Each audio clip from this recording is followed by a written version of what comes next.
ವಿಜಯಪುರ ಇವತ್ತು ಬೆಂಗಳೂರಿನ ನೆಲಮಂಗಲ ದಾಸನಪುರದಲ್ಲಿರುವಂತಹ ಚಿನ್ನದ ಅಂಗಡಿಯಲ್ಲಿ ದರೋಡೆಯಾಗಿದೆ. ದರೋಡೆಕೋರರು ಪ್ಲಾಸ್ಟಿಕ್ ಗನ್ನ ತೋರಿಸಿ ಚಿನ್ನದಂಗಡಿ ಮಾಲೀಕ ರಾಮದೇವ್ಗೆ ಬೆದರಿಸಿ 27 ಗ್ರಾಂ ಚಿನ್ನದ ಸರ 50,000 ನಗದನ್ನ ದೋಚಿ ಪರಾರಿಯಾಗಿದ್ದಾರೆ. ಬೈಕ್ನಲ್ಲಿ ಬಂದಂತಹ 3 ಕಿಡಿಗೇಡಿಗಳಿಂದ ಈ ಕೃತ್ಯ ನಡೆದಿದೆ. ಮಾಣಿಕ್ಯರಾಮ್ ಅನ್ನೋರಿಗೆ ಸೇರಿದಂತಹ ಜ್ಯುವೆಲ್ಲರಿ ಶಾಪ್ ಇದು. ಘಟನೆ ವೇಳೆ ಮಾಣಿಕ್ಯರಾಮ್ ಅವರ 2 ಮಕ್ಕಳು ಗೌತಮ್ ಮತ್ತು ವಿಷ್ಣು ಇಬ್ರು ಶಾಪ್ನಲ್ಲಿದ್ರು. ಪಕ್ಕದಲ್ಲೇ ಇದ್ದಂತಹ ಫ್ಯಾನ್ಸಿ ಶಾಪ್ನಲ್ಲಿ ತಾಯಿ ಶೋಭಾ ಇದ್ರು. ಮಕ್ಕಳ ಕಿರುಚಾಟ ಕಂಡು ಜ್ಯುವೆಲ್ಲರಿ ಶಾಪ್ಗೆ ಬರೋದ್ರ ಒಳಗೆ ಕಳ್ಳರು ಅಲ್ಲಿಂದ ಎಸ್ಕೇಪ್ ಆಗಿದ್ದಾರೆ. ಸ್ಥಳಕ್ಕೆ ಮಾದನಾಯಕನಹಳ್ಳಿ ಪೊಲೀಸರು ಭೇಟಿಯನ್ನ ಕೊಟ್ಟು ತನಿಖೆಯನ್ನ ಕೈಗೆತ್ತಿಕೊಂಡಿದ್ದಾರೆ. ಇವತ್ತು ಸಂಜೆ 5:30 ಸುಮಾರಿಗೆ ಈ ಕೃತ್ಯ ನಡೆದಿದೆ. ಘಟನೆಯ ಸಿಸಿಟಿವಿ ಫುಟೇಜ್ ಗಮನಿಸ್ತಾ ಇದ್ದೀರಿ.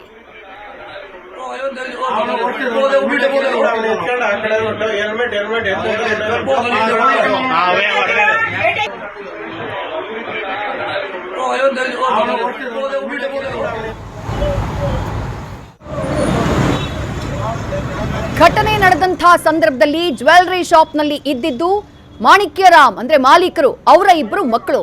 ಬಂದಂತವರು ಕೈನಲ್ಲಿ ಪ್ಲಾಸ್ಟಿಕ್ ಗನ್ನ ಇಟ್ಕೊಂಡು ಬಂದಿದ್ರು. ಮುಖಕ್ಕೆ ಮಾಸ್ಕು ಹಾಕಿಲ್ಲ, ಮುಖವನ್ನ ಕವರ್ ಮಾಡುವಂತಹ ಪ್ರಯತ್ನವನ್ನು ಅವರೇನು ಮಾಡಿಲ್ಲ. ಒಬ್ಬಾತ ಮಾತ್ರ ತಲೆಗೆ ಹೆಲ್ಮೆಟ್ ಇಟ್ಕೊಂಡಿದ್ದಾನೆ. ಬಂದವರು ಪ್ಲಾಸ್ಟಿಕ್ ಗನ್ನ ತೋರಿಸಿ ಬೆದರಿಸಿದ್ದಾರೆ, ಶೂಟ್ ಮಾಡ್ತೀವಿ ಅಂತ ಹೆದರಿಸಿದ್ದಾರೆ. ಅದಾದ ನಂತರ ಮಾಣಿಕ್ಯರಾಮ್ ಅವರ ಮಗ ಆತನನ್ನ ಒಬ್ಬಾತ ಹಿಡಿದು ಹಾಕುವಂತಹ ಕೆಲಸವನ್ನ ಮಾಡ್ತಾನೆ. ಆತನ ಬಾಯಿ ಮುಚ್ಚುವಂತಹ ಪ್ರಯತ್ನ ಮಾಡ್ತಾನೆ. ಯಾಕಂದ್ರೆ ಆತ ಕಿರಿಸ್ತಾ ಇದ್ದ ಅನ್ನುವಂತಹ ಕಾರಣಕ್ಕಾಗಿ, ಜನ ಬಂದು ಬಿಡ್ತಾರೆ ಅನ್ನುವಂತಹ ಕಾರಣಕ್ಕಾಗಿ ಈ ಗ್ಯಾಪ್ನಲ್ಲಿ ಸುಮಾರು 27ರಿಂದ 30 ಗ್ರಾಂ ಚಿನ್ನಾಭರಣ 50,000 ನಗದನ್ನ ದೋಚಿ ಈ ಖದೀಮರ ಗ್ಯಾಂಗ್ ಅಲ್ಲಿಂದ ಎಸ್ಕೇಪ್ ಆಗಿದೆ. ನಿನ್ನೆ ವಿಜಯಪುರದಲ್ಲೂ ಇದೇ ರೀತಿಯಾದಂತಹ ಕೃತ್ಯ ನಡೆದಿತ್ತು, ಹಲಸಂಗಿ ಗ್ರಾಮದಲ್ಲಿ. ಇವತ್ತು ಬೆಂಗಳೂರಿನ ನೆಲಮಂಗಲದಲ್ಲಿ ಇಂಥದ್ದೊಂದು ಕೃತ್ಯ ನಡೆದು ಹೋಗಿದೆ. ನೆಲಮಂಗಲದ ದಾಸನಪುರ. ಒಂದು 5:30 ಇಂದ 6 ಗಂಟೆ. ಎಷ್ಟು ಜನ ಬಂದಿದ್ರು? 3 ಜನ ಬಂದಿದ್ರು. ಏನಂತ ಬಂದ್ರು? ಫಸ್ಟ್ ಏನಂತ ಬಂದ್ರು? ಫಸ್ಟು ಈ ಥರ ರಿಂಗ್ ಸಿಕ್ತ ಅಂತ ಅಂದ್ರು. ಓಲೆ, ಕಿವಿ ಓಲೆ. ನಾವು ಸಿಕ್ಕಲ್ಲ ಅಂದರೆ ಅಷ್ಟರಲ್ಲಿ ಒಬ್ಬರು ಗನ್ ತೆಗ್ಬಿಟ್ರು. ಗನ್ ತೆಗ್ಬಿಟ್ಟು ನನ್ನ ಕೈಯಿಂದ ಮುಚ್ಚಿಬಿಟ್ರು, ಬಾಯಿ ಯಾರನ್ನ ಸೌಂಡ್ ಮಾಡೋಂಗಿಲ್ಲ ಅಂತ. ಆಮೇಲೆ ಇನ್ನೊಬ್ಬರು ಒಳಗೆ ಹೋಗ್ಬಿಟ್ಟು ಅವ್ರು ಡ್ರಾ ಎಲ್ಲ ಬಿಚ್ಚಿಬಿಟ್ಟು ಆಮೇಲೆ ಮೂಗು ಏನೇನೋ ತಗೊಂಡ್ರು, ಗೋಲ್ಡ್ ಐಟಮ್ ತಗೊಂಡ್ರು. ಎಷ್ಟೊಂದು 50 ಗ್ರಾಮ್ ತಗೊಂಡ್ರ? ಒಂದು 30 ಗ್ರಾಮ್ ಏಟಿಂದಕ್ಕೆ. ಕ್ಯಾಶ್ ಒಂದು 50,000 ದೂರ ಇಟ್ಕೊಂಡು. ಆಮೇಲೆ ಅಂದರೆ ಅಲ್ಲೇ ಪಕ್ಕದಲ್ಲೇ ನಿಮ್ಮ ತಾಯಿ ಇದ್ರಲ್ಲ ಅಂತ. ಆಮೇಲೆ ಅವ್ರು ಬಂದಾಗ ಅವರು ಹಂಗೆ ಲೈಟ್ ಇಡ್ತಾವ.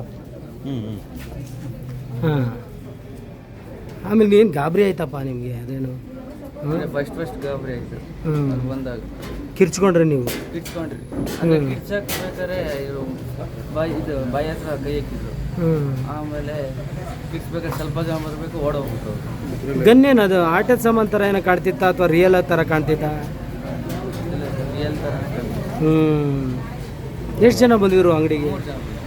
ಓಹೋ, ಇಷ್ಟೊಂದು ಗಾಯ ಆಗಿಬಿಟ್ಟಿದೆಯಲ್ಲ ನಿಮಗೆ? ಮುಖಕ್ಕೆ ಏನಾರು ಹಾಕೊಂಡ್ಬಂದಿದ್ರ? ಅವರು ಒಬ್ಬರು ಮಾಸ್ಕ್ ಹಾಕಿದ್ರು, ಇಬ್ಬರು ಬರೀ ಫೇಸಲ್ಲೇ ಬಂದಿದ್ರು. ಒಬ್ಬರು ಹೆಲ್ಮೆಟ್ಟು ಫೇಸ್ ಫುಲ್ ಪ್ಯಾಕ್ ಮಾಡಿದ್ರು. ಯಾವ ಭಾಷೆ ಮಾತಾಡ್ತಾರೆ ಅವ್ರು? ಹಿಂದಿಯಲ್ಲಿ ಮಾತಾಡ್ತಿದ್ರು. ಏನಂದ್ರು ಹಿಂದಿಯಲ್ಲಿ? ಅವ್ರು ರಿಂಗ್ ಕುಡಿ ಅಂತಂದ್ರು. ಆಮೇಲೆ ನಾವಿಲ್ಲ ಅನ್ಬೇಕಾರೆ ಹಿಂಗೆ ನೋ ಸ್ಪಿನ್ನು, ಆಮೇಲೆ ಗೋಲ್ಡ್ ತಗೊಂಡೋದ್ರು. ವ್ಯಾಲಿ ನಮ್ಗೆ ಗೊತ್ತಿಲ್ಲ. ಅಲ್ಲ, ಹೆಂಗೆ ಓಡೋದ್ರು ಅಂದ್ರೆ ಪಕ್ಕದ ನಿಮ್ಮ ಅಮ್ಮ ಬಂದಿದ್ದು ಓಡೋದ್ರ ಅವರು? ಹಾಂ, ನಮ್ಮ ಅಮ್ಮ ಬರ್ಬೇಕಾದ್ರೆ ಇನ್ನು 2-3 ಜನ ಬಂದರು ಅಕ್ಕಪಕ್ಕವರು. ಅಷ್ಟರಲ್ಲಿ ಓಡೋದು. ಏನು ಬೈಕಲ್ಲಿ ಬಂದಿದ್ರಾ? ಹಾಂ, ಬೈಕಲ್ಲಿ ಬಂದರು. ಯಾವ ಕಡೆಯಿಂದ ಯಾವ ಕಡೆ ಇತ್ತು ಬೈಕು? ಅವ್ರು ನೆಲಮಂಗಲ ಕಡೆ ಹೋದ್ರು. ಬರ್ಬೇಕಾದ್ರೆ ಗೊತ್ತಿಲ್ಲ, ಹೋಗ್ಬೇಕಾದ್ರೆ ನೆಲಮಂಗಲ ಕಡೆ ಹೋದ್ರು. ಓಕೆ. ನಿಮ್ಮ ಹೆಸರು? ಗೌತಮ್.